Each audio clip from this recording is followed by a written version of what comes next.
Hola a todos, aquí la pirata gafapasta, afónica como siempre, pero no pasa absolutamente nada. Hoy tenemos un programa lleno de leyendas, de historia y de aventuras. Bueno, pues lo que más nos gusta a los cuentistas, está clarísimo. Esta vez vamos a hablar de un personaje de leyenda, pero con un trasfondo histórico. Un personaje que muchas veces pensamos que es un personaje de niños, pero en realidad nada de eso. Es un personaje que se convirtió en un mito y que su leyenda inspiró baladas, novelas y muchísimas películas que, sobre todo los cuentistas mayores, pues conocemos. Hoy vamos a viajar a Inglaterra y más concretamente a los bosques de Sherwood. ¿Ya sabéis quién es el personaje de hoy? Efectivamente, vamos a conocer un poquito más de cerca a Robin Hood.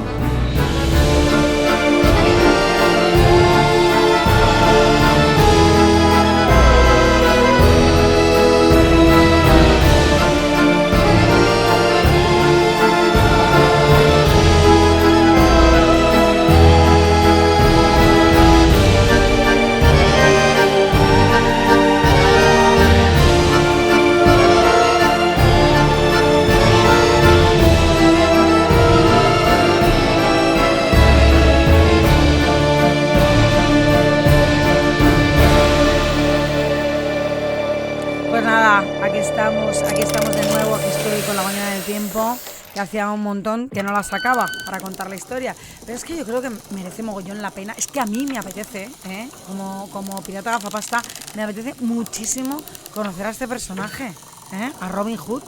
Me apetece muchísimo viajar al bosque. Y bueno, pues ya tengo aquí la máquina del tiempo preparada. Estoy afónica, esta vez yo creo que es un poco vírico, o no sé si es de gritar con los cuentistas, que también puede ser. Pero bueno, no pasa nada. Estoy aquí en la máquina ya, y vamos para allá. ¿Estamos listos? 3, 2, 1 y ¡nos vamos!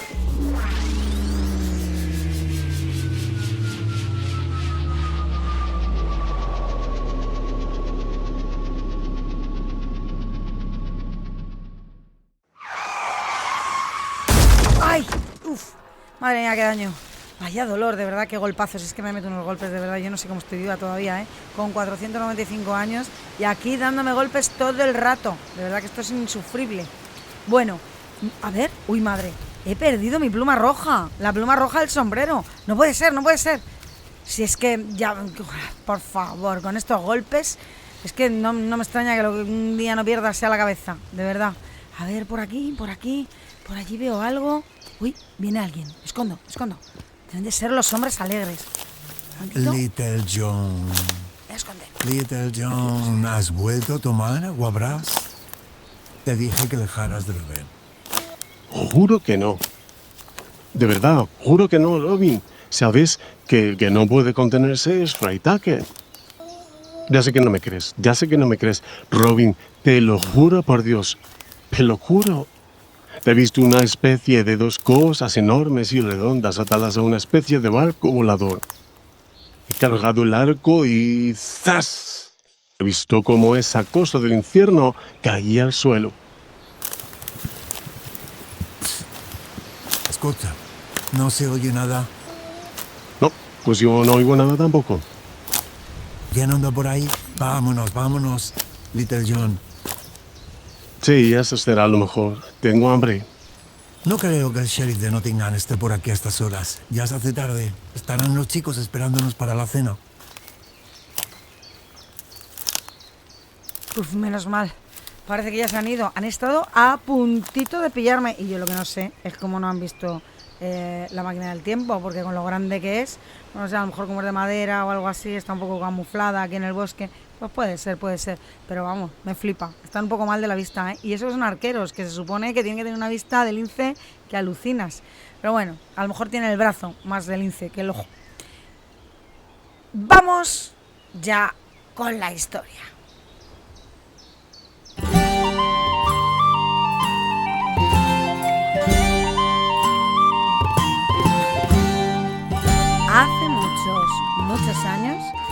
se escuchaban baladas que hablaban de un personaje al que todos llamaban Robin Hood, una especie de superhéroe medieval que habitaba en los bosques de Inglaterra y cuyo superpoder era esconderse y tirar con el arco para robar a los ricos y dárselo a los pobres. Robin no estaba solo, no. Tenía a su lado a Little John, un tipo muy majo y gigantesco, y a Freitag, un hombre robusto, calvo, con la tonsura del monje, esa calvita que se afeitan detrás en la nuca, y que era muy alegre, con una gran debilidad por la buena comida y sobre todo por la buena cerveza. A pesar de ser un hombre de fe, en las leyendas, pues es un guerrero impresionante, que además suele ser experto con un gran bastón que se utilizaba muchísimo en la Inglaterra medieval y que se llama el quarterstaff, que ya lo veremos más adelante, vamos a hablar un poquito más de él. Y hay más, porque no están solo estos tres personajes en nuestra imaginación. Robin, Little John y Freitag forman parte de un grupo a los que llaman los hombres alegres y que no son nada más que forajidos que por diversas razones han tenido que huir de la ley y esconderse en el bosque. Por supuesto, tienen puesto precio a su cabeza y su mayor enemigo es el sheriff de Nottingham. Pero vamos a ver, en esta estupenda historia falta algo para que sea redonda, claro. Una chica. ¿Dónde está la chica aquí? Que son todos chicos. Pues efectivamente falta una chica y un amor verdadero, como diría el pirata Robert, de La Princesa Prometida, que es mi pirata favorito. Pues la chica va a estar y se va a llamar Lady Marian, una dama rica que tras ser asaltada por Robin sufre un síndrome de Estocolmo y se enamora de su captor. Bueno, vale, que Robin también se va a enamorar de ella, que lo sepáis.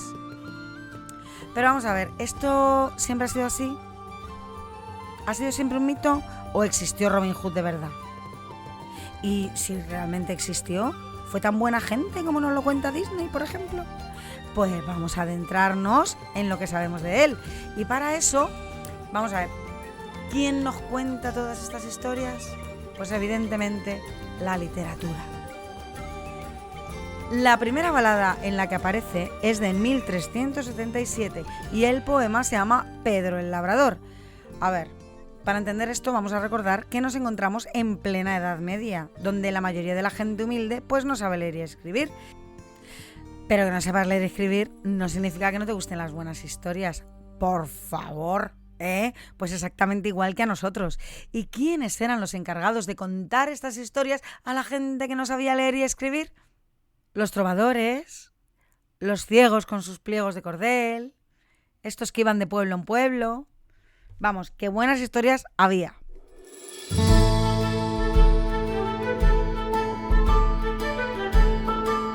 Después de Pedro el Labrador, tenemos en 1450 otra de estas baladas que se llama Robin Hood y el monje. Y aquí Robin no es el Robin que nosotros nos imaginamos, no es el que tenemos en nuestra cabeza. Es bastante violento, nada caballeroso. En 1475 aparece otra obra, que es otra balada y que es la primera recopilación de aventuras protagonizada por nuestro héroe. Se llama Una gesta de Robin Hood. Y ahora vamos a pegar un salto y nos vamos al siglo XVI. La caída de Robert, conde de Huntington, escrita por Anthony Munday, y esta vez no va a ser una balada, sino que va a ser una obra de teatro, y lo convierte en noble por primera vez.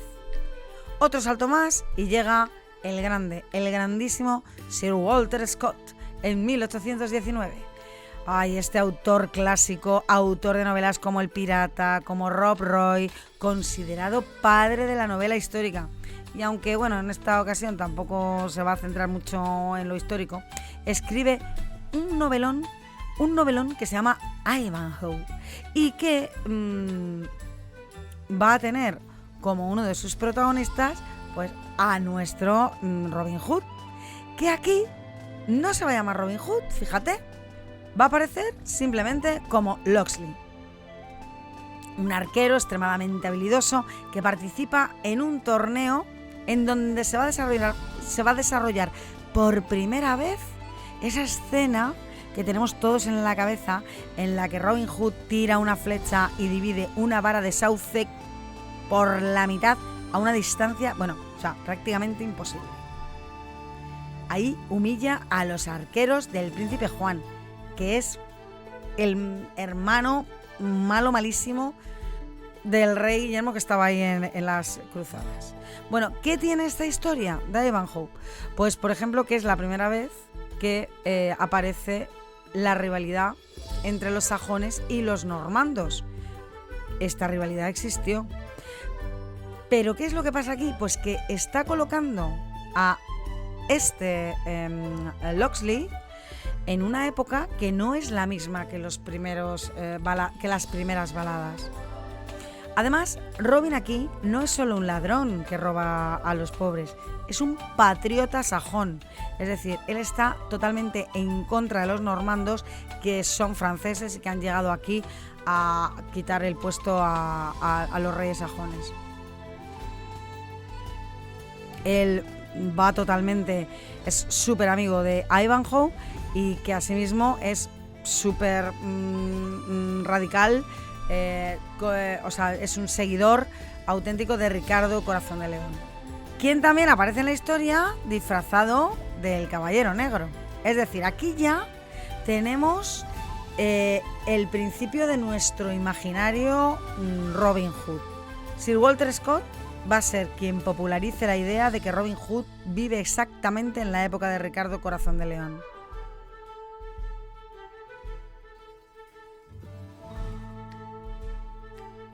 Bueno, y ahora tenemos al siguiente crack. Aquí tenemos a Alejandro Dumas en 1872. Bueno, Alejandro Dumas, la verdad es que, fíjate, muere en 1870, pero en 1872 es cuando se van a publicar sus dos novelas basadas en Robin Hood, en la historia de Robin Hood, que va a ser El Príncipe de los Ladrones.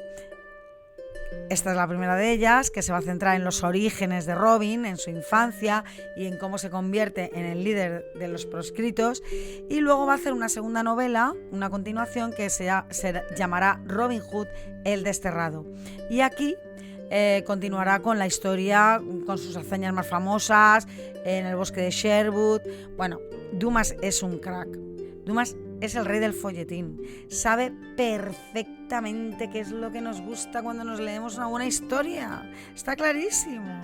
Y entonces, pues va a crear un Robin Hood de sangre noble, un hijo perdido del conde de Huntingdon, se va a alejar del campesino rudo de las baladas medievales y además va a hacer algo que es lo que todo el mundo quiere. Va a poner a la chica. Él es el que va a coger a Lady Marian, y aunque ya existe la Lady Marian en las baladas medievales, Lady Marian se va a convertir en el centro de la historia. Una historia muy romántica, que es lo que le gusta pues a la gente del siglo XIX, claro, y a nosotros también un poquito, porque es verdad que a los cuentistas pues ahora les da como un poco de vergüenza y tal cual, pero vamos a ver, o sea, es que no nos podemos imaginar un Robin Hood sin Lady Marian, está clarísimo. Bueno, y ya vamos a destacar por último una última historia que ya nos va a terminar de fijar a ese Robin Hood que nosotros tenemos. La novela se va a llamar Las alegres aventuras de Robin Hood, va a estar escrita por Howard Pyle y va a ser escrita para el público infantil. Y aquí, por primera vez, aparece nuestro Robin de traje verde. Bueno, pues como veis, desde las primeras baladas de tradición oral, nuestro personaje va evolucionando hasta llegar a nuestros días. Y es con la literatura juvenil e infantil escrita, importante, cuando el personaje se queda fijo en nuestro imaginario. Se crea el mito moderno del ladrón bueno que roba a los ricos para dárselo a los pobres. Se crea ese Robin Hood vestido de verde, arquero, bueno, divertido. Y esta imagen de Robin Hood se va a reforzar con la llegada del cine. Vamos a tener a Robin de los Bosques, de un atlético Douglas Fairbanks. Vamos a tener al otro Robin de los Bosques, del alegre y divertido Errol Flynn. Vamos a tener al zorro simpático de Disney. Y también a Robin y Marian de Sean Connery, ya con un Robin anciano, una visión mucho más humana y más triste. Vamos a tener a Kevin Costner en Robin Hood, el príncipe de los ladrones, con música de Bryan Adams. Y vamos a tener a Robin Hood de Ridley Scott, con Russell Crowe, que va a intentar, ser la precuela histórica más realista. Y la última de todas, de Taron Egerton, una versión de acción moderna tipo superhéroe llamada simplemente Robin Hood. Pero a lo que vamos, la preguntita, ¿existió Robin Hood? Pues la verdad es que se piensa que sí. Y no solamente se piensa, sino que hay evidencias de que sí, efectivamente existió no solo uno, sino varios personajes que se llamaron Robin Hood. ¿Y por qué varios? Pues porque este nombre pudo ser un apodo adoptado por varios proscritos a lo largo de la historia y tiene toda su lógica. Uno se hace famoso en las baladas y cuando muere otros aprovechan ese nombre de leyenda para infundir respeto o mejorar su imagen. Vamos a nombrar a algunos de estos candidatos, a ver cuál nos parece mejor. Tenemos a Robert Hood, H-O-D. Este personaje aparece en 1225 y aparece en los registros de York como un hombre apodado Hoverhot que huyó de la justicia y cuyas posesiones fueron confiscadas. Era un fugitivo común, pero el nombre se volvió sinónimo de proscrito. Luego tenemos a Roger Godber en 1260, un poquito después.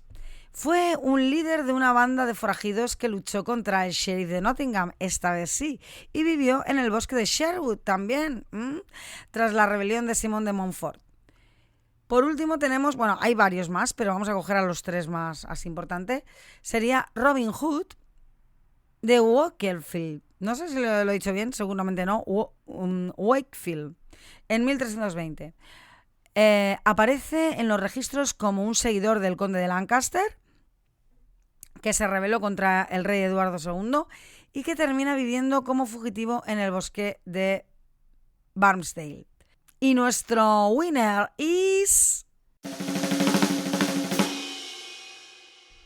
Roger Godber de 1260. En opinión de los historiadores, es el que más probabilidades tiene. A ver, vivió en el siglo XIII, aproximadamente 1230-1276. Fue un granjero y soldado que se convirtió en el rey de los proscritos en una época de guerra civil en Inglaterra. Godber no era un ladrón común al principio, era un seguidor de Simón de Montfort. Simón de Montfort es un personaje curioso, es un noble que es su padre también era Simón de Montfort, y este noble se rebela contra el rey Enrique III. ¿Por qué? Porque Montfort no estaba de acuerdo con los impuestos abusivos y cómo se trataba al pueblo en general. O sea, era un tío majo, al parecer.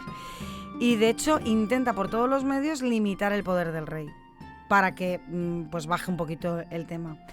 Esto provoca, evidentemente, una serie de enfrentamientos que van a culminar en una pedazo batalla de 3 pares de narices en 1265. Repito, 1265. En la que al final, Montfort va a ser derrotado y muerto, junto a muchísimos de sus seguidores. Pero Godber no, y tiene que salir huyendo.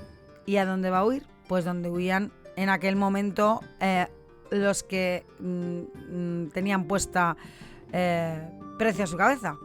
Se va a refugiar en el bosque y se va a convertir en uno de los desheredados, rebeldes a los que el rey les quita sus tierras y que no tienen más opción que vivir fuera de la ley. Proscritos con el precio puesto a su cabeza como si fueran lobos. Por eso se les va a llamar cabezas de lobo. En realidad se cree que se refugió en el bosque de Leicester, que está contiguo a el bosque de Sherwood. liderando una banda de hasta 100 hombres que se dedicaban a robar a clérigos ricos y a funcionarios del rey. O sea, que robaba a los ricos, en general. Tal vez la conexión más fuerte es que efectivamente los registros históricos muestran que el sheriff de Nottingham, Reginald de Grey, atención, pasó años intentando capturarlo sin éxito, exactamente como en las leyendas. Es decir, esto está escrito. Y el sheriff de Nottingham de esa época vigilaba tanto los bosques de Leicester como, atención, los bosques de Sherwood. Pues ahí lo tenemos ya. O sea, lo tenemos clarísimo. Esto es una coincidencia total. Vale, vamos con la última cosita. ¿De dónde viene eso de ayudar a los pobres? Bueno, pues a ver.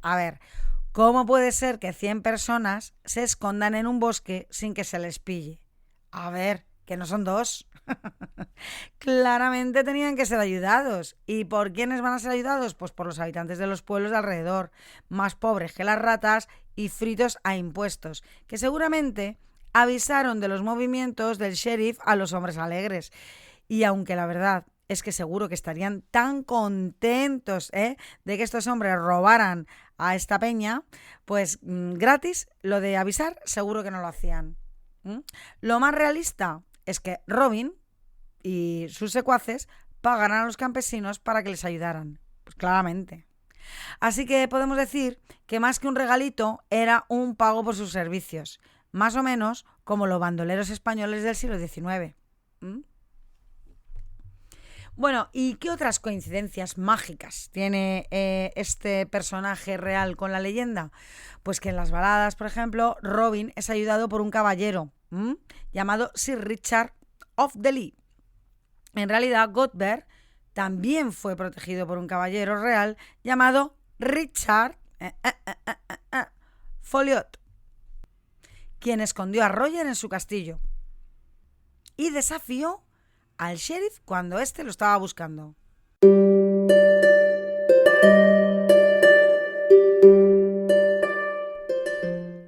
Vamos con más coincidencias mágicas. Godber fue finalmente capturado en el bosque de Sherwood y llevado al castillo de Nottingham. Sin embargo, logró escapar de forma milagrosa. Se cree que con ayuda externa, algo que ocurre constantemente en las historias de Robin Hood. De hecho, al lado de donde se supone que hay una iglesia donde iba a rezar, hay una cárcel que era muy típica de aquella época, que ahora mismo no me acuerdo del nombre, que eran una especie de agujeros que tienen como una especie de cuello de botella. Al reo se le tiraba por ese cuello de botella y la única forma de salir que había allí, pues se le tiraba por ahí, no, era imposible salir de ahí, o sea, si no era con ayuda.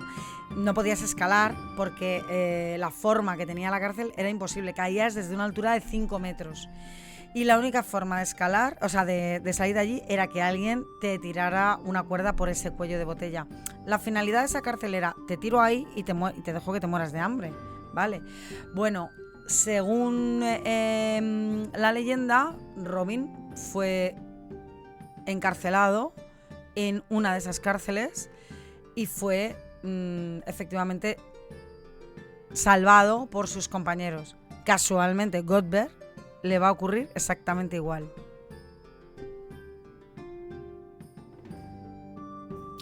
Y luego una cosa muy curiosa, por ejemplo, es que no se sabe cómo muere Robin. Es un personaje que no tiene un final heroico, ¿no? Una muerte heroica como suelen tener los personajes en esas baladas. En realidad no se sabe, lo que importa es la vida de Robin, las aventuras de Robin.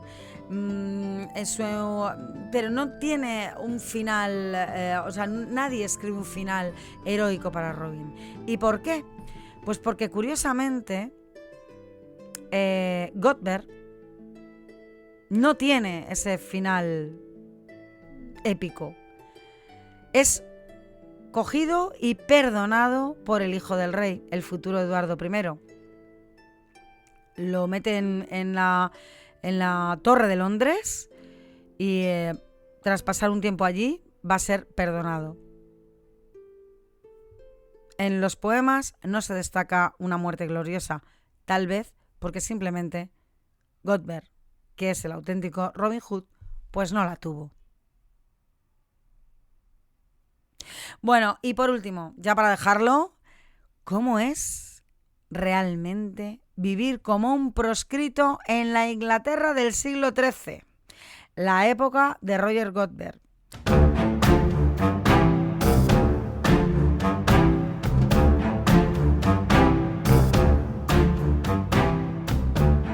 Pues la verdad es que no tenía nada de estética impecable de las películas, no. No era una acampada romántica, sino una lucha constante por la supervivencia en un entorno hostil donde legalmente dejabas de ser un humano. Aquí te detallo cómo era la cruda realidad. Vamos allá. Lo primero, el estatus legal de un proscrito era caput lupinum. Cuando te conviertes en un proscrito, se dicta contra ti una sentencia de cabeza de lobo. Esto implica que no tienes derechos. Cualquiera podía matarte y reclamar una recompensa, igual que si mataran a un lobo en los bosques del rey. Que no tenías protección real. No podías apelar en ningún momento a la justicia si te robaban o si te herían. Y que todas las tierras que tenías y todos los bienes pasaban automáticamente a la corona. Te confiscaban todo.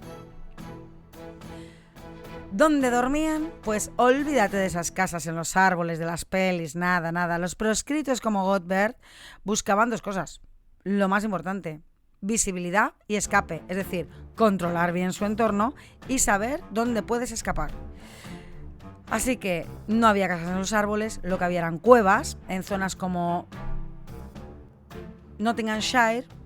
El suelo es de arenisca suave, lo que permite usar cuevas naturales.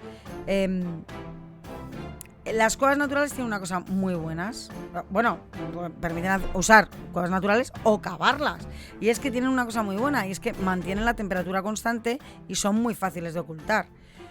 También pueden construir cabañas en la maleza, chozas temporales con ramas y barro que pueden abandonar rápidamente si de repente el sheriff aparecía. El clima, chungo, porque el mayor enemigo no era el sheriff, sino el invierno. El reumatismo, las enfermedades respiratorias son la causa más probable de que la palmes. ¿Qué comían? Pues pocas veces, con mucho riesgo, venado o ciervo. ¿Por qué? Porque son los bosques reales, pertenecen al rey. O sea, es que tú estás proscrito, pero es que ya, si encima te pillan cazando un ciervo del rey, ya, bueno, o sea, bueno, en realidad yo creo que daba igual, porque ya tenías puesto precio a tu cabeza, así que daba lo mismo. Lo normal que tenía de diario la base de su alimentación, pues los conejos, las palomas, las ardillas, es decir, la caza menor. Luego pan, cerveza, que normalmente les daba a la gente de los pueblos, se lo donaba, o que lo cogían en los robos. Y pues la recolección, como nuestros antepasados, pues recolección de bayas, de nueces, de raíces, miel silvestre. Vale, ¿cómo vestían? Pues es que no vestían de verde, que no, que el verde Lincoln, que es el verde que aparece en el traje de nuestro Robin Hood zorrito, brillante, ese tinte era muy caro, era un tinte de lujo. Su ropa era normalmente de lana, era muy vasta, de lana y lino, teñida con tintes pues que son naturales, evidentemente, pues yo que sé, corteza de roble, líquenes, cosas que van a dar tonos pues más o menos marrones, grises, verdes muy oscuros, o sea, bueno, pues un camuflaje totalmente perfecto para el bosque de Inglaterra. Más cositas que van a llevar, una cosa muy importante, el longbow. ¿Y qué es el longbow? Pues el arco largo. Bueno, el arco largo es su vida, es el rifle de la Edad Media. Un proscrito pasaba horas manteniendo su arco, encerando la cuerda para que no se estropeara con la humedad, fabricando flechas. Bueno, es que, a ver, un arco mojado o una cuerda destensada podía significar directamente la muerte. ¿Y con qué se hacían estos arcos? Pues se fabricaban casi siempre con madera de tejo. El tejo es un árbol completamente impresionante. Un día tenemos que dedicar solamente un programa al tejo. La clave estaba en usar tanto el duramen, es decir, la parte interna, como la albura, que es la parte externa, que es elástica. Me encanta esto porque yo estudié en la Escuela de Artes y Oficios y cuando estudiábamos ebanistería estudiábamos todo esto, que está muy bien, muy chulo. El duramen y la albura. Bueno, la potencia del arco. Un arco de guerra tenía una fuerza de tensión entre unos 80 y 120 libras. Para tensarlo, un hombre necesitaba desarrollar una musculatura totalmente asimétrica. Los esqueletos que se han encontrado de arqueros de aquella época, nos muestran que tienen un pedazo hombro impresionante, con deformaciones óseas, y otro mucho más pequeñito. O sea, imaginad, claro, es que siempre tiras con el mismo, ¿vale? Que los esqueletos se caracterizan, o sea, tú ves que hay diferencias óseas en los hombros de los arqueros. Y efectivamente, o sea, podían lanzar una flecha a más de 250 metros. Y por supuesto, a corta distancia, era muy facilito perforar la cota de malla de un soldado del sheriff. Pero no solamente utilizaban el arco, también usaban, por ejemplo, una especie de machete medieval que se llamaba el bracamonte.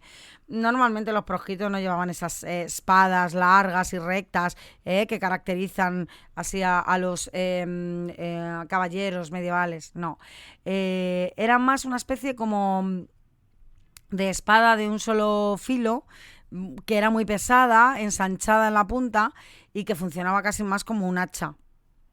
Estaba muy bien porque en el bosque servía tanto para cortar ramas y abrirse paso por la maleza, como para utilizarla como arma. Y luego tenían también la daga de riñones. Se llamaba así porque tenía como 2 lóbulos en la empuñadura, que parecía que tenía 2 riñones, no es porque se la pusieran en los riñones. Tenía una hoja muy rígida, así como de forma así como triangular, y si un proscrito lograba derribar a un guardia con su armadura, esta daga se clavaba en los puntos débiles, vamos, axilas, ingles, vamos, era maravillosa.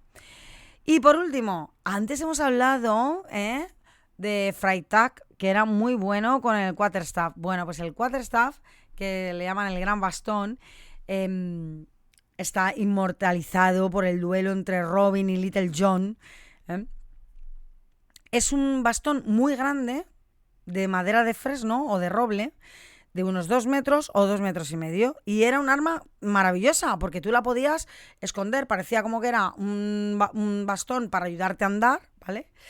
Era muy barato, era legal de llevar, porque parecía un bastón de caminante, y permitía mantener a raya a varios atacantes de una vez. O sea, porque es que claro, o sea, tú si sabías manejar bien el palo, el alcance que tenía y la velocidad, un golpe bien dado, bueno, podía ser el mejor de las armas, la mejor de las armas. Con respecto a la higiene, pues bastante inexistente. Sí, no debía de ser muy agradable estar cerca de uno de estos hombres alegres, que olor a humo, de hoguera, sudor, cuero viejo, cervecita, pues nada, no. Y bueno, y por último, pues muy importante, la red de informantes. Nadie sobrevivía solo en el bosque.